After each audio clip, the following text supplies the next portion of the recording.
তো চলে এসেছে খুব কাছেই, তো তার জন্য কিছু লুক তো দরকার বলো, যাতে নিজেরাই তোমরা ঘরে করতে পারো। আর এটা একদমই সিম্পল, যে কেউ তোমরা করতে পারবে যারা মেকআপ জানো না। এখানে আমি ইউজ করছি একটা প্রাইমার। তোমরা যে প্রাইমারটা ইউজ করতে পছন্দ করো বা যেটা ইউজ করো সেটা ইউজ করো, অবশ্যই করো, আর এই গরমকালে অবশ্যই।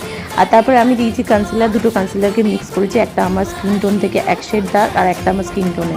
তো এতে কি হয়, পুরো যে স্কিনের একটা ডার্কনেস থাকে সেটা কিন্তু ক্যান্সেল আউট হয়ে যায় এবং স্কিনটা ইভেন টোন লাগে। তো আলাদা করে ফাউন্ডেশন সকালবেলা ইউজ করার কোনো দরকার নেই। আর এখানে জাস্ট আমি একটা ব্রাউন কালারের আইশ্যাডো ইউজ করছি, আর নিচে একটু কাজল। কাজল ছাড়া কি বাঙালিদের মানায়? আমি একটা অ্যাঙ্গুলার ব্রাশ দিয়ে আমি একটুখানি উইং মতো ক্রিয়েট করেছি নিচের দিকটা।